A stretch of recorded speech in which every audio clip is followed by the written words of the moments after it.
शिक्षण विभाग पंचायत समिती बुदरगड मार्फत आयोजित तालुकास्तरीय विज्ञान प्रदर्शन या प्रदर्शनाच्या उद्घाटन कार्यक्रमासाठी व्यासपीठावर उपस्थित सर्व मान्यवर, सर्वांची नावं घेता येणं शक्य नसलं तरी काही लोकांची नावं आवर्जून घ्यायला पाहिजेत. आणि ज्याच्यामुळं मला खरं सांगायचं झालं तर माझ्या गावी असल्यासारखं वाटलं. असे भोईटे सर या गावच्या प्रथम नागरिक, सरपंच मॅडम, ज्यांच्या विनंतीनुसार मी या कार्यक्रमासाठी स्वीकृती कळवली ते गट शिक्षणाधिकारी मेंगाणे सर, विश्वनाथ कुंभार सर, राजेंद्र ठाकूर सर, या गावचे ग्रामस्थ ज्यांनी शेतकरी म्हणत म्हणत विनोदी स्टाईलमध्ये अतिशय छान भाषण या ठिकाणी केलं आणि सामान्य माणसं सुद्धा कशी शोध लावतात याच्याबद्दल विवेचन केलं. सर्वच सन्मान्य नागरिक, विविध संघटनांचे नेते, व्यासपीठासमोर उपस्थित सर्व शिक्षक वर्ग, विद्यार्थी बंधू आणि भगिनी, सर्वप्रथम या प्रदर्शनामध्ये सहभागी होण्याची मला संधी दिल्याबद्दल मी सर्वांचे मनपूर्वक आभार मानतो. भोईटे गुरुजींची, भोईटे सरांची उपस्थिती ही माझ्यासाठी खूप महत्वाची आहे आणि त्यांना ज्या पद्धतीनं रिस्पेक्ट दिला जातो त्याच्यावरून गुरु शिष्य नातं आजही तितकंच कणखरपणे या गावात तरी टिकू नये याची मला एक खात्री वाटते आणि त्याचा आनंदही होतो. पुढे भाषणाच्या ओघात विसरून जाऊ नये म्हणून सुरुवातीलाच उद्घोषणा करतो की 52वे तालुकास्तरीय विज्ञान प्रदर्शन जे शिक्षण विभाग पंचायत समिती बुदरगड यांनी आयोजित केलेलं आहे त्याचं उद्घाटन झालं. मित्र, या विज्ञान प्रदर्शनासाठी जो विषय दिलेला आहे तो आहे शाश्वत भविष्यासाठी विज्ञान आणि तंत्रज्ञान. आणि या विषयाला अनुषंगानेच मी माझे मनोगत या ठिकाणी व्यक्त करणार आहे. तोच माझ्या चिंतनाचा विषय, जरी माझा विषय भौतिकशास्त्र असला तरी मागील काही वर्षापासून सातत्यानं राहिलेला आहे. आणि त्याचं कारण सुद्धा शिक्षणातच आहे. शिक्षणातच आहे असं ज्यावेळेस मी म्हणतो त्यावेळेस व्यासपीठावर असलेले सर्व शिक्षक वर्ग, व्यासपीठासमोर असलेले सर्व शिक्षक वर्ग, संघटनाचे नेते यांना मी सांगतो की आपण काही गोष्टी चुकीच्या शिकवतो आणि आजही आपण त्याच्यावरती दुर्दैवानं विचार करत नाही, चिंतन करत नाही. उदाहरणार्थ मी एक सांगतो की ज्याची या विषयाशी फार जवळीक आहे. हा विषय म्हणजे आपण विद्यार्थ्यांना शिकवतो माणसाच्या मूलभूत गरजा. माणसाच्या मूलभूत गरजा म्हणून आपण काय शिकवतो तर अन्न, वस्त्र आणि निवारा. आणि मग मला प्रश्न पडतो की मूलभूत गरज कशाला म्हणायचं? मूलभूत गरज म्हणजे ज्याच्याशिवाय माणूस जगू शकत नाही त्याला आपण मूलभूत गरज म्हटलं पाहिजे. आणि मग माझ्या डोळ्यासमोर चित्र येतं की अनेक धर्मगुरू सुद्धा वस्त्राची एक चिंधी न वापरता अनेक वर्षांचं निरामय जीवन जगतात. त्यावेळेस वस्त्र ही आपली मूलभूत गरज आहे का? अंदमान निकोबार बेटावरचे अनेक आदिवासी जमाती आपले बांधव भारतीय नागरिकच आहेत. ते कधीच घर बांधत नाहीत. पाऊस आला तर पावसात भिजतात, जास्तच पाऊस आला तर झाडाच्या ढोलीमध्ये आजही लपतात किंवा एखाद्या गुहेमध्ये आसरा घेतात, पण घर कधीच बांधत नाहीत. अर्थातच त्यांची संख्या आता नामशेष व्हायला लागली आणि त्याच्यामुळे त्याला सुद्धा आपण जास्त शिकलेलेच लोक जबाबदार आहोत. मग निवारा ही आमची मूलभूत गरज आहे का? मूलभूत हा शब्द मी वापरतोय. गरज आहेच म्हणूनच आपण वस्त्र वापरतोय, म्हणूनच आपण घर बांधतो. पण मूलभूत गरज या व्याख्येत येतं का? तर येत नाही. मग आपल्या मूलभूत गरजा कुठल्या आहेत? तर अन्न, पाणी आणि हवा या आपल्या मूलभूत गरजा आहेत. आणि त्या सुद्धा उलट्या क्रमाने महत्वाच्या आहेत. मग थोड्या वेळापूर्वी मी ज्यावेळेस आलो त्यावेळेस डॉक्टर होते. डॉक्टरनी मला दुरुस्त करावं. मी सांगतोय ते खोटं असेल तर हवा ही सगळ्यात महत्वाची मूलभूत गरज आहे. कारण 8 मिनिटापेक्षा जास्त काळ नाक तोंड दाबलेल्या अवस्थेमध्ये श्वास न घेता माणूस कधीही जगू शकत नाही. जर कुणाला वाटत असेल आपण जगू शकतो आणि जर त्याचा योगाभ्यास नसेल तर त्याने प्रयोग करून दाखवावा, मात्र स्टेजवर, म्हणजे वाचवता येईल. डॉक्टर आहे तिथंच. पाणी न घेता चांगल्या पद्धतीच्या जर भौतिक वातावरण असेल तर अशा अवस्थेमध्ये म्हणजे इन गुड फिजिकल कंडिशन्स 8 दिवसापेक्षा माणूस जास्त काळ टिकू शकत नाही, जगू शकत नाही. हवा आणि पाणी या मूलभूत गरजा असताना मागच्या वर्षीपर्यंत पाण्याला आपण अन्नामध्ये सुद्धा समाविष्ट केलं नव्हतं आणि म्हणूनच त्या ठिकाणी पाण्याच्या बॉटल्स आल्यानंतर मी विचारलं की कार्यक्रमापुरत्याच पाण्याच्या बाटल्या येतात का गावात नेहमीच पाणी असं वापरलं जातं.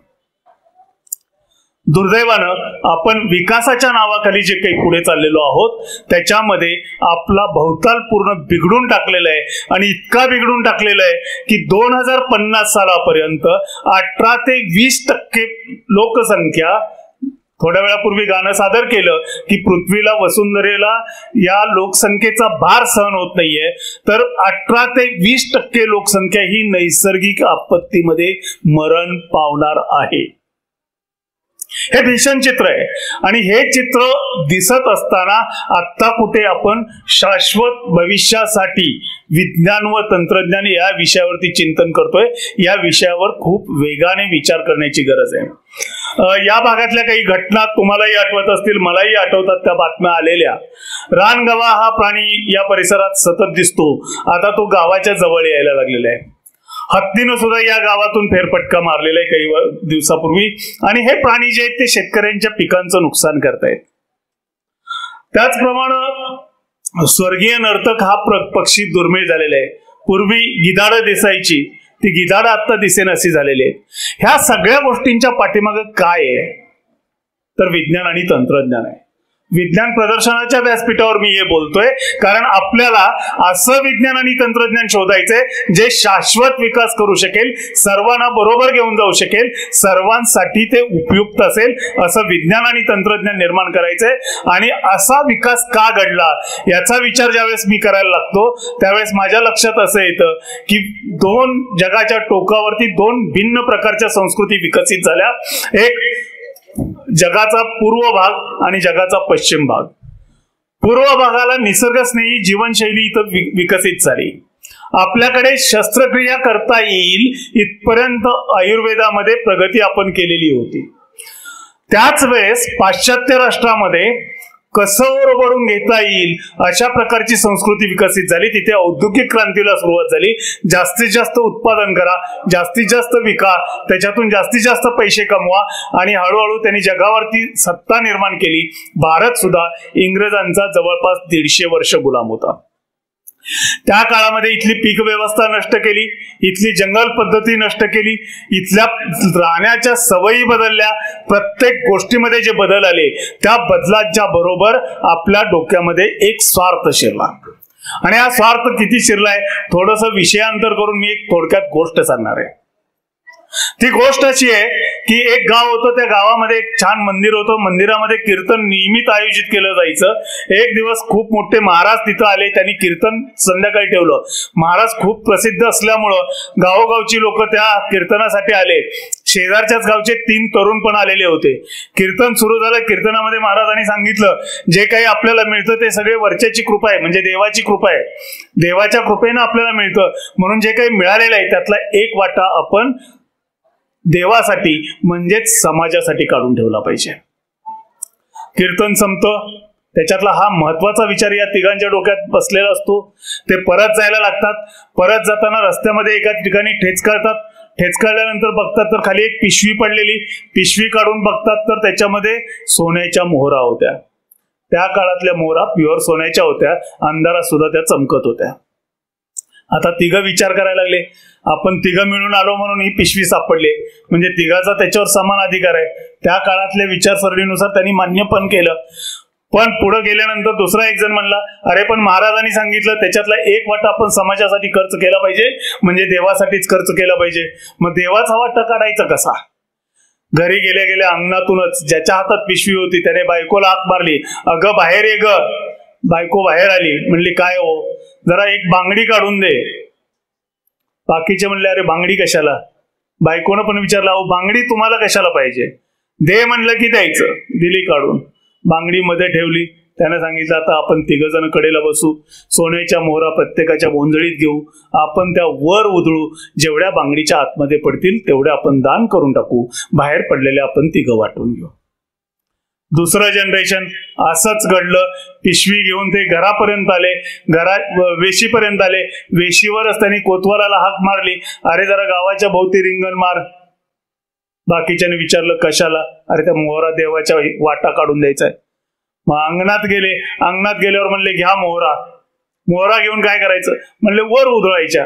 म्हणले वर उधळून काय? म्हणले गावाच्या भोवती जे रिंगण मारले त्याच्या बाहेर पडतील, त्या देवाच्या, त्या दान करायच्या. आत पडलेल्या सगळ्या आपल्या. तिसरं जनरेशन असंच घडलं. पिशवी घेऊन ते घरी आले. घरी आल्याबरोबर अंगणात उभा राहिले. आता कळेना, बांगडी पण मागेना आणि रिंगण पण मारायला सांगेना. मग देवाचा वाटा काढायचा कसा? अरे तर ज्याच्या हातात पिशवी होती तो म्हणला, अरे खोळा का काय तू? देव कुठं असतो? वर असतो. आपण तिघांनी मोहरा वर फेकायच्या. देवाला जेवढ्या पाहिजेत तेवढ्या देव काढून घेईल. उरलेल्या सगळ्या खाली पडतील. खाली पडलेल्या सगळ्या आपल्या. आजची परिस्थिती ह्या लेवलची आहे. विज्ञान तंत्रज्ञानाची प्रगती माणूस जे करत गेला त्याच्यामध्ये फक्त आणि फक्त माणसाला सुख कसं मिळेल, आपलं जगणं कसं सुखकर होईल, आपले कष्ट कसे कमी होतील, या पलीकडे कधीही दुसरा विचार केला नाही. आणि अशी अंधाधुंद प्रगती करत गेल्यामुळं आजची परिस्थिती इतकी भयानक उद्भवलेली आहे की या शहरामध्ये, या गावामध्ये गवा दिसणारच, हत्ती दिसणारच. कारण आपल्याला नेत्र सुख हवंय, शरीर सुखात राहायला पाहिजे, कष्ट कमी पडले पाहिजेत, आपल्याला मनोरंजनाची चांगली साधनं पाहिजेत, प्रत्येक गोष्ट आपल्याला आनंद देणारी पाहिजे. आणि त्याच्यासाठी आपण प्रत्येक गोष्ट करत गेलो. झाडं लावण्याचं तसंच आहे. आणि त्याचाच परिणाम आहे की आता गवा आणि गेंडा, हत्ती यांची संख्या कमी झालेली असताना ते गावात शिरतायत, शेतकऱ्याच्या पिकाचं नुकसान करतायत. त्यांची लोकसंख्या कमी झाली आणि आपली लोकसंख्या वाढली. जंगलाचं क्षेत्र त्यांना पाहिजे तेवढं आत्ताही आहे, पण त्यांना शहरात यावं लागतं, गावाकडे यावं लागतं, शेतकऱ्याच्या पिकात घुसावं लागतं. कारण आज जंगलामध्ये त्यांना खाद्य म्हणून जे पूर्वी मिळत होतं ते आम्ही शिल्लक ठेवलेलं नाही. तर त्या ठिकाणी परदेशी वनस्पतींची दाटी करून टाकलेली आहे आणि त्याच्यामुळं त्यांना अन्न मिळत नसल्यामुळं ते नाईलाजाने येतात. उदाहरणादाखल काही नावं जर सांगायची झाली तर घाणेरीचं साम्राज्य आपल्या जंगलामध्ये किती आहे ते बघा. कॉस्मॉसची पिवळी फुलं, त्याची तर स्टोरी फार इंटरेस्टिंग आहे. मंत्री साहेब एक दाजीपूरचं अभयारण्य बघायला चाललेले होते. तिकडे जाता जाता त्यांच्या सौभाग्यवती म्हणाले की काय हो साहेब, पुण्याला जाताना आपण खेड शिवापूर सोडलं की दोन्हीकडे रस्त्याच्या एवढी छान पिवळी फुलं असतात, इकडे पण तशी पिवळी फुलं फुलायला पाहिजेत. ते मंत्री साहेब होते, त्याने लगेचच फोन केला पुण्याला. तिथून बिय गोळा झाल्या, आणल्याने आपल्या दाजीपूरच्या इकडे टाकल्या. दाजीपूरच्या अभयारण्याकडे जाताना बघा तुम्ही, पिवळा कॉस्मॉस रस्त्याच्या दोन्ही बाजूला फुललेला दिसतो. गव्याला जर खायलाच नसेल तर तो तुमच्या भागात अतिक्रमण करणारच ना. हा विचार शाश्वत विकासाच्या बाबतीत ज्यावेळेस आपण बोलायला सुरुवात करू त्यावेळेस करायला पाहिजे. माणसानं प्रत्येक ठिकाणी स्वतःचा स्वार्थ शोधत गेला आणि त्याच्यामध्ये शास्त्रज्ञांची भूमिका अत्यंत घातकी आहे. त्याच्यापासून आपण थोडं सुधारलं पाहिजे. मी काही उदाहरणं सांगणार आहेत जी या भागाला, त्यातलं एक उदाहरण तर लागू आहे. अणुशक्तीचा शोध लागला त्यावेळेस सगळ्या अणुशास्त्रज्ञांनी एकच गोष्ट सांगितली, अणुशक्ती ही पर्यावरण पूरक आहे. त्यावेळेस अणुकचरा किती मोठ्या प्रमाणात निर्माण होणार आहे आणि तो किती घातक असेल हे कुणीही सांगितलं नाही. चेर्नोबिल सारखी दुर्घटना होऊ शकते हे असं भाकीत कुठल्याही शास्त्रज्ञानं केलं नाही. उलट सांगितलं की असा अपघात होणे शक्य नाही. हिरोशिमा आणि नागासाकीवरती बॉम्ब टाकला जाऊ शकतो आणि त्याच्यातून एवढा मोठा विध्वंस होऊ शकतो याचं कदाचित चित्र आईन्स्टाईनच्या डोळ्यासमोर सुद्धा आलं नसावं. कारण आईन्स्टाईनच होते की ज्यांनी त्यावेळेसच्या राष्ट्राध्यक्षांना पहिलं पत्र लिहिलं की जर्मनी अणुबॉम्ब करण्याच्या तयारीत आहे, अमेरिकेनं ते पाऊल उचललं पाहिजे. नंतर ते अणुबॉम्बच्या कट्टर विरोधक बनले आणि नंतर त्यांनी बुद्धाला आपला आदर्श मानलं. पण सुरुवातीला ते सुद्धा याचे पुरस्कर्ते होते. शास्त्रज्ञ कुठलाही शोध लागला की नेहमी त्याचे फायदे सांगतात, तोटे कधीही सांगितले जात नाहीत. आणि त्यामुळं विज्ञान हे घातक ठरतं, ते ठरलं नाही पाहिजे. अशा पद्धतीनं संशोधन करणं म्हणजे शाश्वत विकासासाठी संशोधन आहे असं मानलं पाहिजे.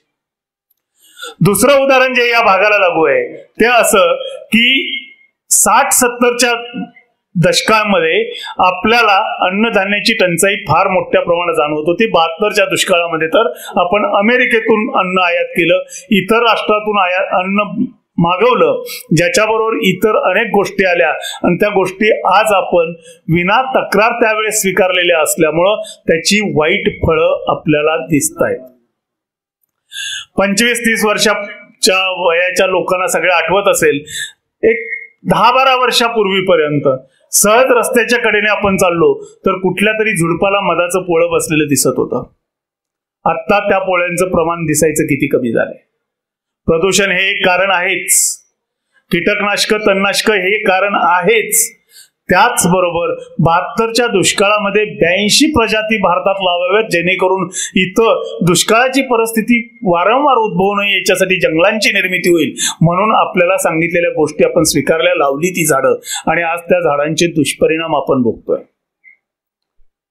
2 गोष्टी घडलेल्या आहेत. विज्ञान आणि तंत्रज्ञानामध्ये वैद्यकशास्त्राने जी प्रगती केली त्या प्रगतीमुळे लोकसंख्या वाढ मोठ्या प्रमाणात होत राहिली. त्यामुळे नैसर्गिक संसाधनांची मोठ्या प्रमाणात गरज भासायला लागली. आणि दुसरीकडे औद्योगिकीकरण वाढल्यामुळं, उद्योगधंदे वाढल्यामुळं नैसर्गिक संसाधनांचा तिथेही मोठ्या प्रमाणात वापर सुरू झाला आणि पृथ्वीवर एक प्रकारचा असमतोल सुरू झालेला आहे. त्याच्यातून अनेक जीव नष्ट झालेले आहेत, अनेक प्रजाती नष्ट झालेले आहेत. काही प्रजाती नव्याने तयार होतात, उद्भवतात आणि त्याच्यातूनच कोरोनासारखी महामारी येते. सुरुवातीपासून या पृथ्वीवरती कोणाचाही जन्म आणि मृत्यू या 2 गोष्टी निश्चित आहेत. जन्म कधी होणार हे किमान 7-8 महिने 9 महिने अगोदर कळू शकतं. मृत्यू कोणाचा कधी येणार हे कळत नाही. माणसानं मात्र त्याच्यामध्ये आता होणारा मृत्यू उद्यावरती ढकलण्यासाठी औषध शास्त्रामध्ये एवढ्या मोठ्या प्रमाणात प्रगती केली की सरासरी आयुष्य वाढलं.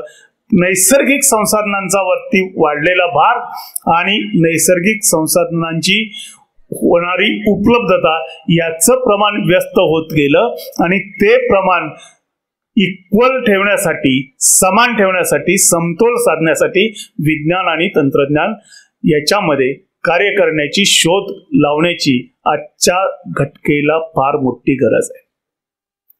काही उदाहरणं यातली जर सांगायची झाली तर आवर्त सारणीच्या पुस्तकाचा उल्लेख झाला. आवर्त सारणी व मूलद्रव्याची दुनिया हे पुस्तक लिहित असताना त्याच्यामध्ये सगळ्याच 118 मूलद्रव्यांचा मी अभ्यास केला. त्यामध्ये साधारणपणे 92 मूलद्रव्य अशी आहेत की जी आपल्याला स्थिर अवस्थेमध्ये मिळतात किंवा आपल्याला प्रत्यक्ष बघता येतात, त्याच्या प्रॉपर्टीज आपल्याला अभ्यासता येतात. त्यापैकी 32 मूलद्रव्य अशी आहेत की ती काही दिवसानंतर मिळणार नाही, म्हणजे आपल्याला त्यांचा वापर करता येत नाही. आणि त्यातलं सगळ्यांच्या जिव्हाळ्याचं एक मूलद्रव्य आहे ते म्हणजे फॉस्फरस. 2030 सालानंतर काडीपेटी तयार करण्यासाठी फॉस्फरस मिळणार नाही आणि 2035 पर्यंत जो काही प्रोडक्शन करून ठेवलेला काडीपेटींचा स्टॉक असेल तो संपुष्टात येईल. 2035 नंतर काडीपेटी मिळणार नाही. अतिशय वाईट पद्धतीनं आपलं हे आजच्या घटकेला चाललेलं आहे. किती वाईट चाललेलं आहे याची काही उदाहरणं आणखी आपण बघूया. प्रकाशाचं उदाहरण गट शिक्षण अधिकारी सरांनी, मेंगाणे सरांनी दिलं. प्रकाशाचा शोध लागला, प्रकाश मिळाला आपल्याला, पण त्या प्रकाशाचा किती अतिरेकी वापर सुरू झालेला आहे. दिवाळी आपण कशा पद्धतीनं साजरी करतो तर झाडांनी आता कार्बन डायऑक्साईड दिवसा शोषून घेणं मंदावलंय. त्यांचं झाडांचा श्वसनाचा दिवसाचा वेग जो आहे तो मंदावला चाललाय.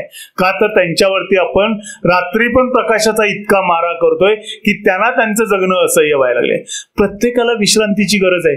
याच देशाचे सुपुत्र जगदीशचंद्र बोस यांनी सांगितलं की वनस्पतींनाही भावना असतात, वनस्पतीही रेस्ट घेतात. सगळ्या गोष्टी आपल्याला कळालेल्या असताना सुद्धा भारतासारखा देश ज्याच्यातली संस्कृती ही निसर्गस्नेही संस्कृती आहे. बघा तुम्ही प्रत्येक सण घ्या, त्या सणाला कुठलं ना कुठलं तरी झाड, प्राणी, काही ना काहीतरी जोडलेलं आहे. का जोडलेलं आहे? त्याच्या मागे त्या काळामध्ये केलेला पूर्ण विचार आहे आणि तो विचार आपण शास्त्रीय पद्धतीने स्वीकारला पाहिजे. आता मग प्रश्न येतो, तो एक कॉन्फ्लिक्टचा प्रश्न येतो. मग ते विज्ञान होतं का म्हणून काही लोक त्याच्यावरती प्रश्न निर्माण करतात. दोन गोष्टी आपण लक्षात घेतल्या पाहिजेत. शास्त्र लोकांना लवकर समजतं आणि विज्ञान लवकर समजत नाही. शास्त्र लोकांना लवकर समजतं आणि विज्ञान लवकर समजत नाही किंवा ती समजून घ्यायची मानसिकता नसते. आता म्हणाल शास्त्र आणि विज्ञान दोन्ही एकच, मग तुम्ही हे दोन शब्द वेगळे कसे काय वापरताय? शिक्षकांनी तरी किमान हे समजून घेतलं पाहिजे की शास्त्र आणि विज्ञान या दोन वेगळे शब्द मराठी भाषेमध्ये अतिशय सुंदर आहेत. शास्त्र म्हणजे काय? एखाद्या विषयाची नियमावर आधारित केलेली मांडणी म्हणजे शास्त्र. शास्त्रातले नियम जे असतात ते धर्म, व्यक्ती, देश, काळ सापेक्ष असू शकतात. धर्म, व्यक्ती, काल सापेक्ष असू शकतात. विज्ञान मात्र शास्त्र ज्यामध्ये एखाद्या विषयाची मांडणी केलेली आहे आणि ज्यामधील नियम हे स्थल, काल, व्यक्ती सापेक्ष नसतात, अशा नियमावर आधारित केलेली एखाद्या विषयाची मांडणी म्हणजे विज्ञान. ओहमचा सिद्धांत सांगत असताना पहिले शब्द येतात भौतिक परिस्थिती समान असताना, keeping the physical condition same, आणि त्यानंतर प्रत्येक गोष्ट सांगितली जाते. आणि तशा अवस्थेमध्ये, तशा वातावरणामध्ये भारतात ओहमच्या सिद्धांताची केलेली पडताळणी असेल, अमेरिकेत केलेली पडताळणी असेल, पिंपळगाव मधल्या शाळेत केलेली पडताळणी असेल किंवा गुलमर्ग मधल्या, काश्मीर मधल्या एखाद्या शाळेत ओहमच्या सिद्धांताची केलेली पडताळणी असेल, उत्तर एकच मिळणार, ते विज्ञान. आणि त्या विज्ञानाचं आकलन करून घेणं सर्वसामान्यांना जमत नाही, तेवढा वेळ देणं शक्य होत नाही. आणि म्हणून शास्त्राच्या परिभाषेमध्ये आपल्याकडे अशा अनेक गोष्टी मांडलेल्या आहेत, त्यामधलं सुद्धा विज्ञान शोधून काढण्याची आणि ते लोकांना सांगण्याची गरज आहे. ही सांगण्याची गरज आहे म्हणून फक्त चालत नाही, तर आपण ती जपली पाहिजे. आणि जर एखादी गोष्ट करत असू, सरांनी आता सांगितलं की मला वाटतं 28 एकरावरती झाडं लावलेत आणि 20 फुटाच्या पलीकडे अंतर ठेवलेलं नाही. मला खात्री वाटते की त्यांनी वैज्ञानिक पद्धतीने झाडं लावलेली असावीत. जी या भागापासून 15 किलोमीटरच्या परिघात जी झाडं आढळतात त्यांचीच फक्त लागवड केलेली असेल. या भागामध्ये सफरचंद लावतो म्हणून मी लावायला गेलो तर सफरचंद स्थानिक नाही, तर ते आपल्या निसर्गाच्या दृष्टीनं विदेशी वाण आहे. निसर्गाच्या दृष्टीनं म्हणतोय, नाहीतर म्हणाल हिमाचल प्रदेश भारताचा अविभाज्य भाग आहे, मी त्या अर्थानं म्हणत नाहीये. निसर्गाच्या दृष्टीनं 15 किलोमीटरचा फक्त परिघ आहे, त्याच्यात आढळणारी झाडं ही आपल्याकडे लावली पाहिजेत. हा, अशीही काही झाडं आहेत महाराष्ट्रामध्ये चांद्यापासून बांध्यापर्यंत दिसणारी अशी काही झाडं आहेत की जी झाडं आपल्याकडे लावली पाहिजेत. आणि ते न केल्यामुळे सुद्धा निसर्गावर खूप अनिष्ट परिणाम होत आहेत. प्रत्येक गोष्ट करत असताना विद्यार्थ्यांना का, कसे, कशासाठी, काय, हे सगळे जे प्रश्न आहेत ते सगळे प्रश्न पडले पाहिजेत. त्यांनी ते शिक्षकांना विचारले पाहिजेत. आणि शिक्षकांनी हे तुला परीक्षेत येणार आहे का असं न म्हणता त्याची उत्तरं द्यायचा प्रयत्न केला पाहिजे. जर उत्तरं देता येत नसतील तर त्याला जिथं योग्य उत्तर मिळू शकतं त्या ठिकाणापर्यंत पोहोचवायचं काम केलं पाहिजे. शिक्षकांच्या बद्दल आजही तितकीच आदराची भावना विद्यार्थ्यांच्या मनात आहे. हे एक पालक म्हणून मला माहित आहे. माझी मुलगी, माझा मुलगा शिकत असताना शिक्षकांनी गणित त्याला जर मी जरा एखाद्या सोप्या पद्धतीने सांगितलं, नाही नाही पप्पा असं नाही, अशाच पद्धतीने सोडवलं पाहिजे म्हणून सांगणारी माझी मुलं आहेत. म्हणजेच आजही त्यांना शिक्षक सांगतात ते ब्रह्मवाक्य वाटतं. आणि त्या भूमिकेतून शिक्षकांनी आपली भूमिका निभावावी. आणि विद्यार्थ्यांच्या वरचं पालकांचं जे आहे, पालकांचं काय झालेलं आहे त्याला दुसरं कारण आहे एक महत्वाचं. पालकांच्या बद्दल असं झालेलं आहे की आजकाल 1 किंवा 2 आहेत, जपतात तळहातावरच्या फोडासारखे. तो मागेल ते त्याला द्यायचा प्रयत्न करतात. त्याच्यामध्ये ना धड त्यांचं लक्ष पुरेसं आहे, ना आपण लक्ष दिलेलं त्यांना आवडतंय. मी आपण लक्ष दिलेलं असा शब्द वापरतोय. अशा परिस्थितीमध्ये सगळ्यात कात्रीत सापडलाय तो शिक्षक. त्याला विद्यार्थी घडवायचे. दुसरं आणखी एक, शिक्षकांच्या बद्दल भाषण करत असताना अनेक जण सांगतात की शिक्षक हा शिल्पकार आहे, तो विद्यार्थ्याला आकार देतो वगैरे. त्याच्यापेक्षा महाकठीण काम आहे. अहो, तो कुंभार बसून असं फिरवत असतो, त्यावेळेस ती माती कुरकुरत नाही. आजचं पोरग 10 प्रश्न विचारतंय, 20 प्रश्न विचारतंय. आमच्या वेळेस प्रश्न विचारणं अवघड होतं, पण आत्ताची पोरं त्याच्या पुढे आहेत. आणि त्या मुलांना घडवत असताना शिक्षकाला खूप कौशल्याने काम करावं लागतं. असं असताना सुद्धा अशा ग्रामीण भागामध्ये जवळपास 123 उपकरणं या ठिकाणी प्रदर्शित होत आहेत. याचा मला मनस्वी आनंद आहे. विद्यार्थ्यांच्यासाठी मी एक सांगेन की अनेक प्रश्न आज महत्वाचे आहेत. त्या प्रश्नाकडे, छोटे छोटे प्रश्न, ग्रामीण भागातले प्रश्न ज्याच्यामध्ये खूप मूलभूत संशोधन करता येऊ शकतं, तशा प्रश्नांच्याकडे लक्ष देण्याची खूप गरज आहे. मी एक उदाहरण सांगेन. मराठी विज्ञान परिषद मुंबईचं मागच्या वर्षी संशोधनासाठीचं जे एका शालेय विद्यार्थिनीला पुरस्कार मिळाला, त्या विद्यार्थिनीनं संशोधन काय केलेलं होतं ते फक्त मी सांगेन, म्हणजे आपल्याकडे जे तसे प्रश्न काय काय असू शकतात हे लक्षात येईल. त्या मुलीनं काय केलं, मक्याचं पीक घेतलेल्या शेतातली मक्याची धाटं काढल्यानंतर जनावरं जेवढी खातात तेवढी खाऊ द्यायची आणि बाकीची नंतर जाळून टाकायचे, असं करायचे. तर त्याचं तिने क्रशिंग केलं. क्रशिंग करून पाणी वापरून त्याच्यातून तिने अर्क काढायचा प्रयत्न केला आणि नंतर येणाऱ्या मक्याच्या पिकाला तोच अर्क दिल्यानंतर किती पीपीएमचा अर्क दिल्यानंतर उत्पादन चांगलं निघतं याच्यावरती तिने संशोधन केलं. आणि तिच्या लक्षात आलं 60 ते 80 पीपीएमचं पाणी जर आपण पुरवलं तर पीक अतिशय उत्तम येतं. त्याच्यातून उत्पादनामध्ये जवळपास 30 ते 40% वाढ होते. त्या संशोधनाला त्या मुलीला पारितोषिक दिलं. या भागातली, आपल्या भागातली, पश्चिम महाराष्ट्रातली सगळ्यात मोठी समस्या जी आहे, ऊसाचं पाचट शेतात जाळणे. प्रदूषण एकीकडे करायचं, मातीतला कार्बन जो शोषून घेतलाय तो कार्बन पुन्हा वातावरणात मिसळायचा आणि मातीतला कार्बन कमी करायचा, हा एक मोठा भाग आहे. नवीन संशोधन जे येतंय, नवीन तंत्र जी वापरली जात आहेत त्याच्यावरती सुद्धा संशोधन करण्याची गरज आहे. उदाहरणादाखल मी सांगेन की बायो फर्टिलायझर नावाचा एक प्रकार आलाय. ह्याच्यामध्ये म्हणे ते बॅक्टेरिया जे असतात, ते बॅक्टेरिया जमिनीतला फॉस्फरस जो आहे तो जमिनीचा फॉस्फरस पिकाला उपलब्ध करून देतात. आता जमिनीतला फॉस्फरस वेगानं असा जर काढून घेत त्या पिकाला देत राहिलं तर फॉस्फरसचं प्रमाण जे कमी होत जाईल, ते प्रमाण किती प्रमाणात कमी होतंय आणि ते रिकूप करण्यासाठी काय केलं पाहिजे, पुन्हा त्याचं पुनर्वर्णन होण्यासाठी काय केलं पाहिजे, अशा प्रकारचा संशोधन प्रकल्प हाती घेता येऊ शकतो. प्रकाशाचं प्रदूषण मोजण्याची आज फार मोठा त्याच्यावरती विचार केला जात नाही, पण ज्या वेळेस कार्बन डायऑक्साईड शोषून घेण्याची क्षमता कमी होते असं सांगितलं जात आहे, त्यावेळेस विद्यार्थ्यांना सहज करता येणारा प्रयोग, 2 कुंड्यामध्ये सारख्याच उंचीची 2 एकाच प्रजातीची रोपं लावायची. दिवसभर दोन्ही कुंड्या अंगणात राहतील, रात्री त्यातली कुंडी आतमध्ये नेऊन ठेवायची आणि तिच्यावर इलेक्ट्रिक लाईट सोडायचा, विद्युत प्रकाश सोडायचा आणि दोन्हीच्या वाढीमध्ये काय फरक पडतो हे पडताळून घ्यायचं. आणि ज्या वेळेस खेड्यातला एखादा मुलगा अशा प्रकारचा प्रयोग करून कॉन्क्रीट निष्कर्ष काढेल, त्यावेळेस ते निष्कर्ष गावातले लोक सहज स्वीकारतील आणि त्याच्यातून एखादा शोध जागतिक पातळीवरती त्या विद्यार्थ्याला घेऊन जाणारा ठरेल. छोटे छोटे प्रश्न घेऊन त्याच्यातून शाश्वत विकासाकडे जायचा मार्ग शोधत राहिला पाहिजे, तरच या पृथ्वीवरील जीवसृष्टी, जैवविविधता टिकून राहणार आहे.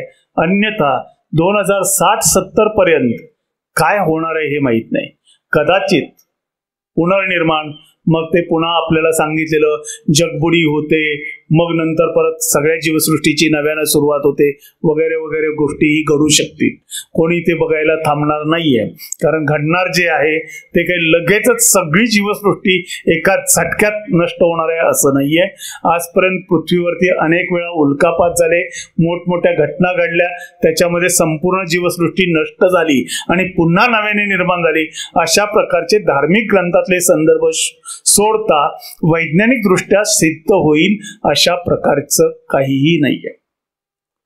आणि सगळ्यात शेवटचा भाग विद्यार्थ्यांसाठी मला एक 5 मिनिटांमध्ये मी बोलणार आहे.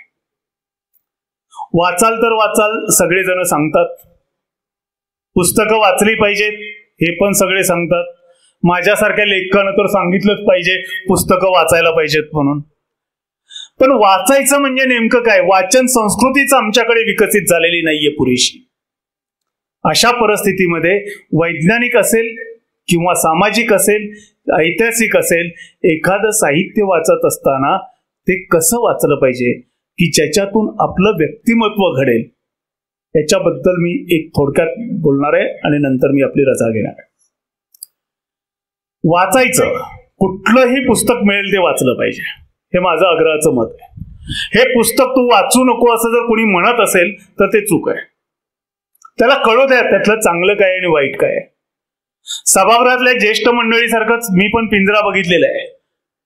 पिंजरातलं तुम्हाला काय आठवतंय हे मी विचारत नाही. तुमची परीक्षा घेणं हा हेतू माझा नाहीये. मला त्यातली पुरेशी गाणी पण माहित नाहीयेत, पण मला त्याच्यात एकच वाक्य महत्वाचं वाटलं. ज्या वेळेस त्या गुरुजींना पोलिसाच्या गाडीमध्ये घेऊन जात असतात त्यावेळेस ती नायिका सांगते, गुरुजी तुम्ही सांगा की तुम्ही जिवंत आहात. त्यावेळेस गुरुजींनी वापरलेलं ते वाक्य, गुरुजी म्हटलेले ते वाक्य आहे, नाही व्यक्ती मेल्या तरी चालतील पण आदर्श टिकले पाहिजे.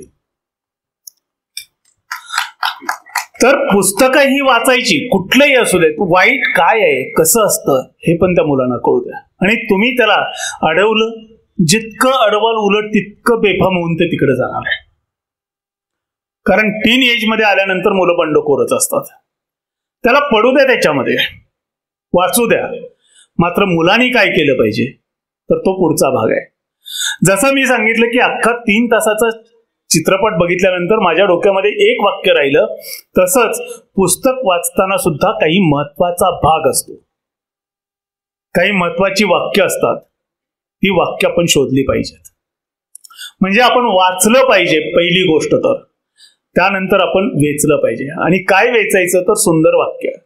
भुईमुगाच्या शेतात गेल्यानंतर, कुळवल्यानंतर आपण त्यातले शेंगा वेचतो, मातीची ढेकळं वेचत नाही. तसंच पुस्तकातला बाकीचा भाग सोडून द्या, पण त्यातले महत्वाचे मोत्यासारखे विचार जे आहेत ते आपण वेचले पाहिजेत. आता शेंगा वेचल्यानंतर काय करतो? खिसा असेल तर खिशात ठेवतो, थोड्याच असतील तर पर्समध्ये ठेवतील महिला, नाहीतर पदरात, ओढणीमध्ये कुठेतरी आपण गोळा करतो, पिशवीत गोळा करतो. तसं आपल्याकडे वेचलेलं विचार साठवायला खूप मोठी पिशवी आहे. आपल्याकडे साधारणपणे 1400 ग्रॅमचा मेंदू नावाची एक पिशवी दिलेली आहे. या पिशवीचा आपण किती भाग वापरतो तर जास्तीत जास्त आजपर्यंत एखाद्यानं आपला मेंदू किती वापरला याच्याबद्दलचा हायेस्ट आकडा जो सांगितला जातो तो 8% आसपास जातो. मग उरलेला 92% भाग सर्वसाधारण माणूस वापरत नाही. आणि मग मला भीती वाटते की डार्विनने सांगितलं एखाद्या भागाचा वापर जर नाही केला तर तो हळूहळू नष्ट होतो. शेपटाचं उदाहरण तो देतो. तसंच आपला मेंदूही आपण जर वापरला नाही तर हळूहळू तो संकुचित होत जाईल का काय. तर या पिशवीमध्ये आपण ते वाचलेलं, वेचलेलं साठवलं पाहिजे. आता हे साठवून काय करायचं? साठवून ज्या वेळेस आपल्याला फावला वेळ असेल त्या फावल्या वेळामध्ये ते आठवायचं. वाचा, वेचा, साठवा, आठवा. तुम्हाला ज्यावेळेस ते आठवेल आणि तुमच्याकडे मोकळा वेळ असेल त्यावेळेस तुमच्या मनात त्याच गोष्टीचे विचार यायला सुरुवात होईल. म्हणजेच तुमचं चिंतन सुरू होईल. चिंतन सुरू झाल्यानंतर तुमचे विचार त्यानुसार बदलायला सुरुवात होईल. विचार बदलायला लागले की आपोआप तुमचे उच्चार आणि आचारही बदलायला सुरुवात होईल. नुसतंच पुस्तक दिलंय, ते वाचलं, दुसऱ्या दिवशी सांगितलं, तिसऱ्या दिवशी विसरलं, असं वाचन असेल तर ते काहीही कामाचं नाही. त्यामुळं वाचा, वेचा, साठवा, आठवा, चिंतन करा. उच्चार, आचार आणि विचार हे सर्व काही आपोआप बदलत जातील आणि त्याच्यातून तुमचं खऱ्या अर्थानं व्यक्तिमत्व घडत जाईल. आणि यासाठी सर्व प्रकारचं वाचन, चांगल्या दर्जाचं वाचन आपण करायला पाहिजे.